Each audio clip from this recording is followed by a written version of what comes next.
Today we will talk about the consulting tool stack 2023. So we did an edition or an overview of the top consulting tools for 2022, and we updated the overview for 2023 because it's so difficult as I don't know if ever before to get the overview of what's going on in the tools market for consultants. So about myself, short introduction also already by Sonia, but my background is consulting. I've been working for the Roland Stem Stewart for 15 years.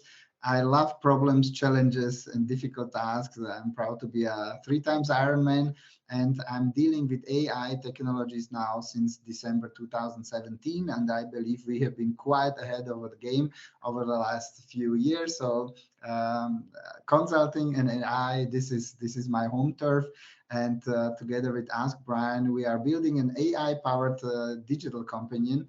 I wish I had during my 50 years in consulting, and our basic approach is to have an overview, what are the best databases, digital services out there, and combine those in one seamless experience. That means we are dealing continuously with the best technologies and data sources out there in order to do our business. But today it's not about Ask Brian, it's about the top consulting tools out there, as we believe. So the basic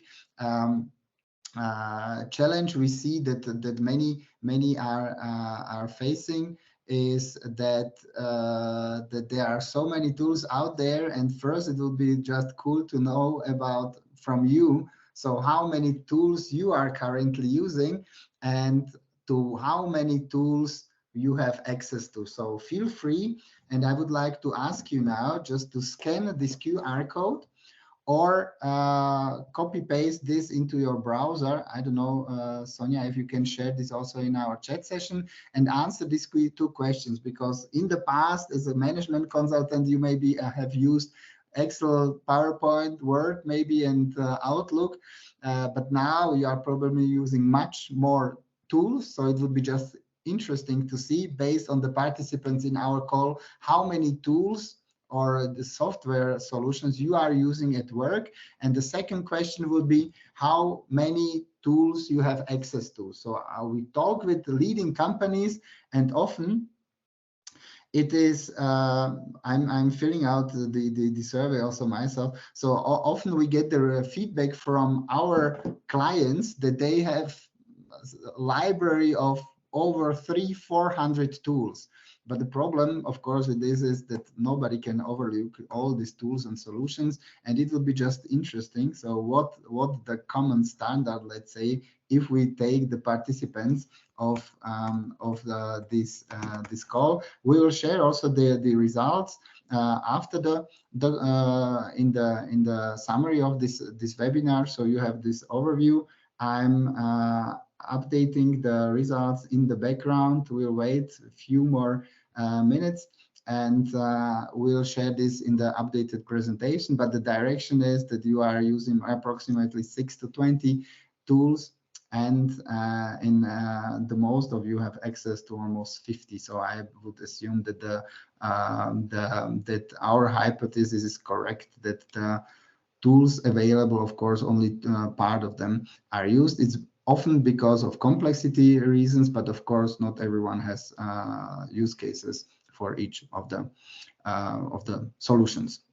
So the problem which we see is that the explosion of tools and solutions out there is a big contrast with the business reality. That means often people still do late at night work, which is maybe feels to be not really reasonable, where you ask maybe yourselves, aren't there solutions out there? And I like also these overviews to show these are the top leading 1,200 solutions dealing with data and digital services. And I mean, only this picture shows how complex the landscape of tools is. And therefore, at Ask Brian, we have created kind of a selection of the tools top tools, on solutions which believe are not just helpful, but also proved how they work, and they really create additional value, especially in the area of management consultants. The first time we created this overview back in end of 2021 and shared it in the beginning of 22, starting with this selection of tools, and we keep on improving these overviews based also on the feedback from our clients, prospects, and also in our webinars, where we keep on including new tools in this overview. What I'm quite proud of, that not just that we have integrated at Aspra and the GPT technology, I mean, quite ahead, I mean, 2 years ahead of the most of the solutions out there, but we have included also last year already, end of 2021, the OpenAI is a very helpful tool, OpenAI, in the area of Ask Anything, but there was quite an explosion of the solutions powered by generative AI. Therefore, in our updated version of the consulting tool stack 2023, we created a completely new segment for the generative AI solutions, highlighting kind of the key tools which we believe you should have on screen when thinking about your productivity at work, but also when you talk to your clients. So of course, therefore, I will just a little bit jump in a little bit in the generative AI column, and then we will also have two special deep dives. The first one will be really on the GPT technology, which is driving the discussions in all consultancies and professional services companies and beyond. So we'll have a deep dive on GPT, and then we will have also a deep dive on Copilot, where extremely many consultancies and other companies are dealing with the Copilot dilemma, how we call it, asking themselves how to deal with the open questions in contrast to the expected productivity win when using this technology. So in the area of generative AI, there are more clusters, especially for creative jobs, like for marketing agencies and so on. But when it comes to consulting, I believe the most important ones are text generations, then it's image generations and meeting assistants, maybe, and then some other solutions being also potentially interesting for your job as management consultant. You don't need to take notes of all the names and search maybe for the logos you see in this overview. Just in probably next week, we will publish a blog post explaining the top 3 in every category and why we have our top picks.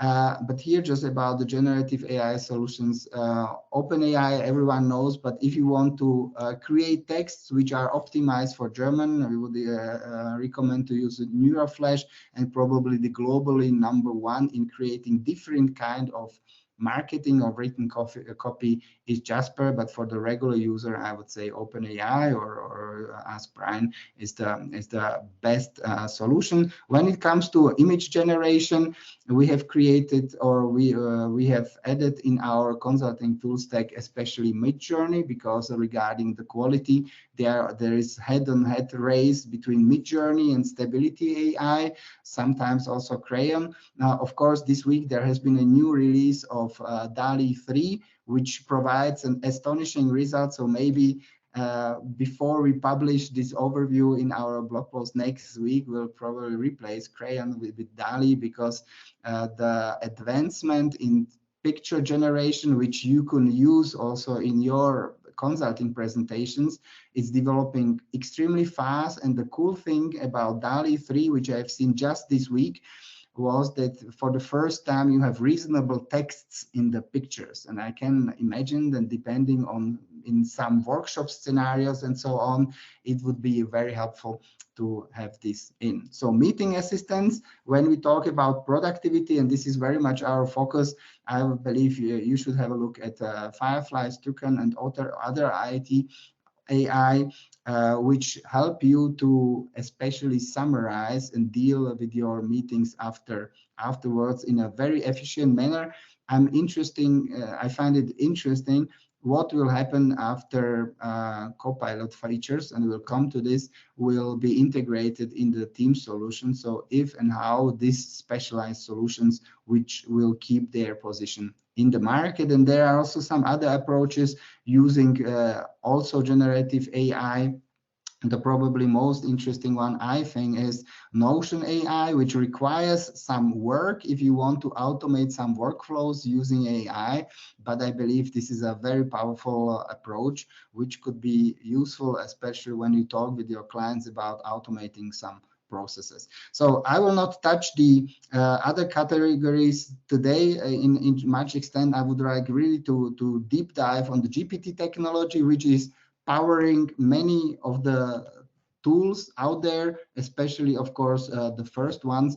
I believe there are some interesting new learnings when applying this technology. So therefore, we are moving now to the first deep dive, which is the GPT impact, before we touch the Copilot dilemma. And then I will share also the outlook, what I believe will be the most interesting developments looking forward. So when we look at the GPT impact, I've seen quite of, when talking with our clients and prospects about applying of the generative AI technology, we see the impact in 6 areas, and we very much will focus on the productivity increase potential also in the next pictures. But of course, what triggers the GPT and the AI boom very much, of course, are security and privacy discussions about impact on the business model. There have been also some provocative statements in leading publishers in publications saying that in the future nobody will need McKinsey consultants anymore. I think this is just clickbaits. Of course, there will be need for smart advice by experienced consultants, but still there are some options how you can challenge your business model, which also McKinsey's Lily approach shows. A chatbot or a bot or generative AI solution based or fed also with the knowledge of McKinsey, which I find is a very interesting approach. Then, of course, new client opportunities. I believe, yes, the generative AI and GPT will have a large impact on the productivity potentials in companies, and therefore I believe is a big consulting opportunity for many companies out there, and not just for consultancies which focus on IT content. Perceived technology overflow, which I already addressed in the first part of our talk, that there are so many technologies out there that nobody really can keep the overview, and this will become more and more difficult. And of course, employee training needs, because smart tools require smart users, and this cannot be underestimated. Sorry for scratching this into the picture so much, but we very much focus in Ask Brian, and therefore we have kind of built up some knowledge about this part, about the increase in productivity when it comes to use of new solutions. So the cool thing is that since few days there are some study results out there also quantifying the productivity increase potential when it comes to consultants. So I don't know if you've seen the study results recently. So there have been some articles written about this, and I believe this is quite a strong study giving some orientation about the impact of generative AI on consulting. It's a study conducted by BCG in cooperation with the Harvard Business School using GPT-4, where 758 BCG consultants have been asked to conduct 18 tasks. Some of them received the support by GPT-4 and some of them not. And the study was quite valid.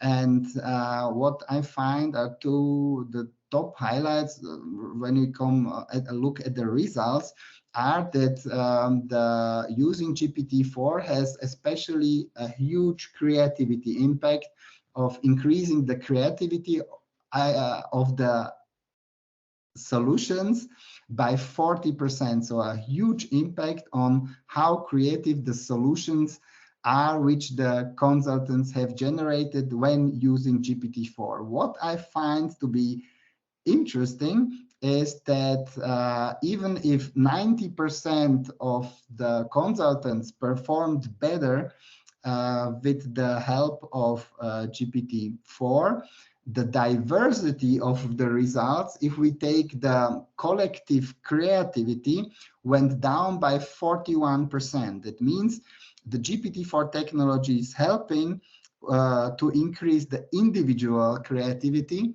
but is in this study led to reduction of the group creativity by 41%. I would say this is also a kind of training impact because when you ask for ideas how to solve a problem or how to design a product from GPT, you get rather the most probable idea, but by variation of the request, you would probably have a larger variation of the results. But still, I think it's quite interesting that the sum of ideas in when consultants had the chance to use GPT-4 went down. That means individuals becomes more creative, the group gets less creative, what I find interesting. And the second impact which was measured was the impact on performance, or let's say the output productivity. The thing is that the execution speed of the consultants when using GPT-4 went up by 25%. This is significant and brutal, if I can say it like this. And the completion rate of tasks went up by 12%. How is this possible? Because for every task, there has been a limit, a time limit to complete the tasks, and the completion rate went up by 12%, but the speed of actual deliverables went up by 25%, which is also impressive. So usually in press, you read especially 25% more performance and 40% more creativity, but there are also some impacts not many talk about. So then what I find interesting is the equalizing impact of this new technology. That means it reduces the differences in the performance of consultants. That means the bottom half of consultants, I don't know, so there has been a measurement for this. So the, let's say, less skilled consultants improve their results by 43%. The top half, that means that, let's say, I don't know if it's too simplified, but the smarter ones improve their performance by 17%. That means the smarter you have, the smaller impact you'll get by GPT-4. But this means that the GPT technology somehow reduces the qualification differences between the individuals. And if you know about the tools, it's interesting that it has an equalizing impact on your performance compared to the top performers. So what is also interesting, that the analytic problem-solving capabilities or the quality, the analytical quality of the work results went down when using GPT-4. This has been also commented by, for example, Spiegel and so on, which claim that people using generative AI produce less qualitative results. It would be true. What you need to know is that there were especially tasks, so these tasks have been extra created in a sense that they are addressing the weak points of the generative AI models. That means in the setup of the tasks, it was intentionally, the tasks were created in a way the generative AI cannot solve it properly. And the interesting thing is that when people worked with GPT, the analytical problem-solving capabilities went down because the users or the consultants have been misled by the technology. What is even more interesting, and I don't have a number for this here on the chart, is that when people have been trained to use GPT-4 in a smart manner, the problem-solving capability or the quality of the impact of the results became even worse, if you know what I mean. That means by training the people how to use GPT led to overconfidence of the users. They are smart, and then they made even more mistakes compared to the guys who did not receive the training, which I find is very interesting impact. So I believe this study gives us first cornerstones of what the impact of generative AI really on the work of consultants can be. And I believe despite the so to say limitations of this study, I find it interesting that in certain areas the use of generative AI leads to lower results quality, especially when it's solving analytical problems. And once again, this is interesting, especially because GPT-4 has been used, and we know that there has been a strong advancement in analytical problem solving capabilities of the GPT technology when upgrading from GPT 3.5 to GPT 4. So these all questions, especially the last one, is a manifestation of the fact that there is a jagged frontier of AI capabilities. It has been named in a cool paper, which showing maybe just the simple area or explanation of this logic is that there are tasks with a similar, so to say, complexity perception for us humans, but the AI is capable of this. That means if you had this task and this task, it leads to unexpected results. And this is the problem with the jagged frontier of AI capabilities, that us humans are often surprised what the IT technology can do and what it cannot do. And I think it's about the training to understand how this jagged front line of AI capabilities looks like. And of course, every advancement of the technology leads to some changes. So that means use cases which have not been possible in the past can be possible even in few days, weeks, or months. So I think this is quite insightful regarding the impact of GPT. When working with it as consultant, we also educate our users from the very beginning for what GPT, no matter if you use ChatGPT, other solutions, or Brian, there are some good ideas to use it for and bad ideas to use it for. So especially, of course, creativity, idea generation, brainstorming, but also getting information. As long as it's not quantitative information, it's super helpful to work with this technology, and especially when you start working or managing your documents with this technology. What still it's a bad idea to use GPT-4 is telling jokes. The main AI reason for this is that, as you know, Jake, you need to plan your joke from the end, and in this case, because GPT always predicts the next 4 characters of every text, it doesn't know how the jokes ends. Therefore, sometimes the jokes are not really funny.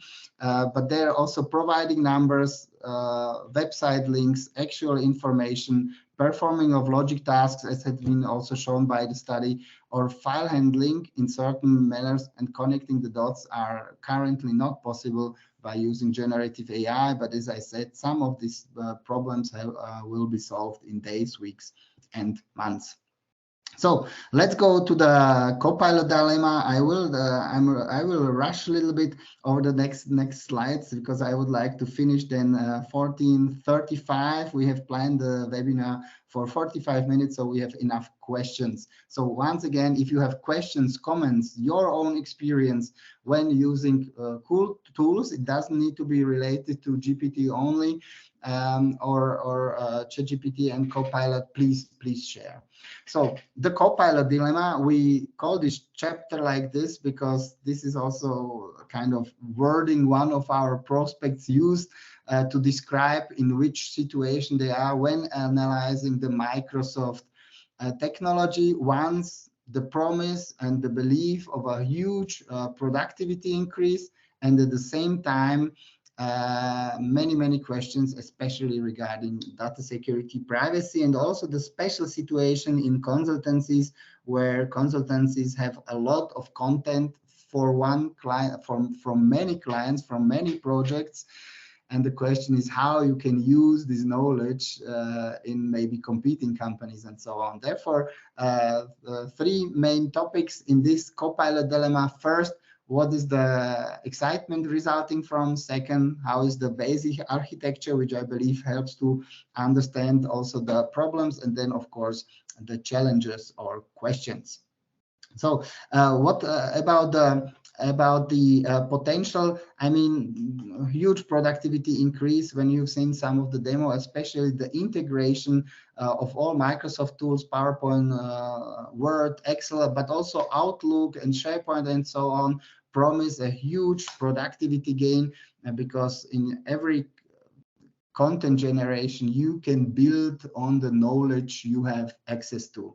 The exemplary use cases, of course, preparing and post-processing of meetings, creating presentations based on some hints, or writing, rewriting, and summarizing texts, of course, especially when integrated with all your knowledge base, has a strong beliefs makes many people believe, and I think for good reasons, that there is a huge benefit in using this technology. Also, such use cases like summarizing all emails you had with a certain person or after you have been on vacation. I believe this excitement is quite reasonable to have, especially when it comes to connecting all the dots from former conversations, or when it comes to summarizing knowledge of many documents. So to understand Copilot, I think this picture is super helpful to understand basically how it works. I will not explain every step, but this also is kind of a bridge to the problems or the dilemma many companies have. So what if you and in what extent want to use this technology, because basically what happens, the front end the user uses are the applications like Teams, Word, Excel, Outlook, PowerPoint. You just ask your digital Copilot for help, and this triggers a series of processes like first analyzing the prompt, pre-processing, grounding, that means adjusting the user prompt into a language with which the tools and processes can work better. This assumes you have Microsoft Graph in place. That means connecting all your knowledge in a contextual sense together. Then using the adjusted prompt and using large language models to create kind of answers, going back to Microsoft Graph and then providing you the answers, and this all happening within few seconds. So what you see is that as of now, and I understand this dilemma very well, as of now, when you did something in Excel or PowerPoint, it happened just here in this one, and now it's shared across the architecture of Microsoft, including using large language models, which require strong computers, which of course are then located often in server locations of Microsoft. So, and this, sorry for scratching again too much, shows quite of, I think, very well what the difference is when you use original or native apps only versus involving this entire set of tools to get your answers generated. So, and this leads to some concerns when it comes to Copilot. First, hosting, data privacy, and security. So I know that Microsoft puts a huge emphasis on answering those questions, and I believe that depending on the size of the client, there will be more or less customizations possible. The last feedback or the most recent ones we received from our clients really working or being part of the early access group, where that there are no guarantees where the data is processed, but maybe this has changed over the last days and weeks. But I would assume that for large corporates, there will be different offerings than for small and medium companies. So let's see how the solutions will be there. Of course, it's not really in place now, but we await the rollout of the solutions very soon. So then this is kind of basic hosting question. So where is the magic happening? The second one is access to documents based on the user's access level. So every user, so it should be considered that only information where the user has access to will be considered when generating the results, which has also some limitations in both directions. First, You will not benefit, of course, from the knowledge which is not in your access. Plus, if you have access to data from two competitors you have served, I find it quite difficult that as a consultant you would use, I don't know, Siemens content in certain way which you would not know to help, for example, General Electric and so on. So I think this is problematic in two directions, but of course with good policies you probably can find the answers, but I can completely not imagine how this should work.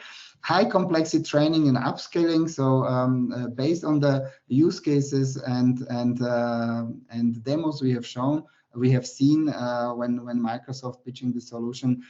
For me, it's clear that this tool, the Copilot, I believe, will be in smart use only in by a smaller portion of professional business professionals, or the business professionals will use only a small portion of the capabilities.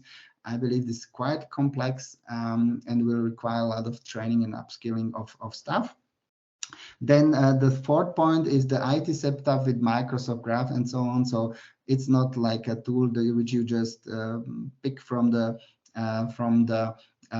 store and implement it.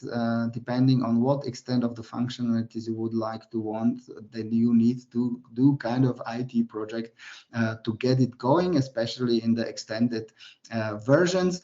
Cost to install and cost to run, of course, it's not very cheap. I mean, the price you probably have also seen, it's 30 euros per license. This could be kind of a fair price depending on really what real value the tool generates, but it will not be one of the cheapest solutions. Plus, the hints we receive from clients discussing in Microsoft integrating own knowledge bases. It's huge amounts we hear there, but it's a lot of hearsay, let's say, from our contacts, but all questions I haven't heard good answers to yet.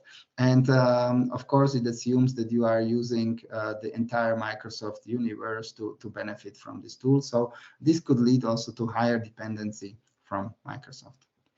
So, and now as the last point, and I try to finish as soon as possible, is the outlook. So what I'm personally most excited about when I deal daily with this latest technologies being relevant for consultants, it's this 5, 6. First, the auto GPT models, I find it interesting. So giving smart AI models access to internet and asking them, for example, for research tasks.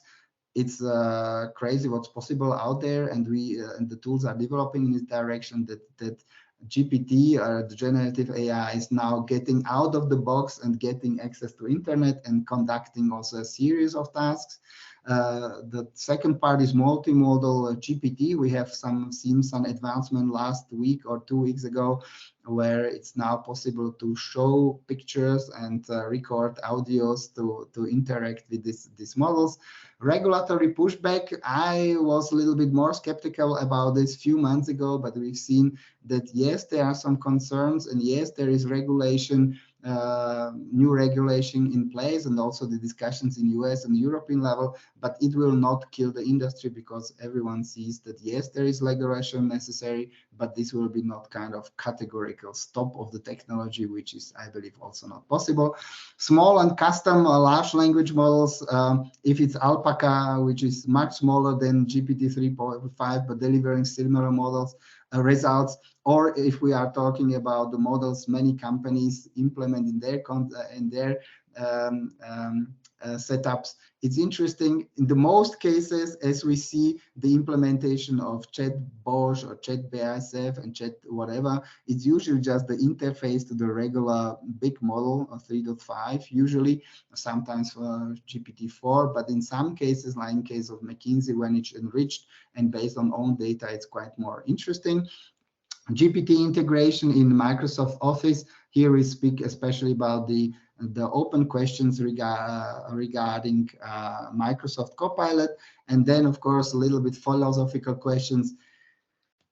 When there will be artificial general intelligence, and aren't we already there? So based on the definitions you are following, sometimes it's clear we are not there. But if you take the Turing test, who has Mr. Turing, Alan Turing, who did a set of questions how to test if we have reached artificial general intelligence. So the latest GPT-4 model answers all these questions. So depending on the definition you will have, probably there will be no simple answer to this, but based on or depending on the definition, for example, for Mr. Alan Turing, we are already there. But of course, the artificial intelligence doesn't know stuff, but it is very good in creating content, proposing solutions, and helping professionals at work. So no matter if we have reach this status or not, the productivity increase by the leading technologies on work productivity is clear, undisputable, but it of course needs the smarter the tool, probably the more smarter user it requires. So that would be basically it from my side. I talked a little bit longer than expected. If you have questions, if you would like to schedule a demo or a trial how we integrated with Brian multiple solutions in one, just visit our website, schedule a demo with us, schedule or register for a free demo, or ask your questions just right now.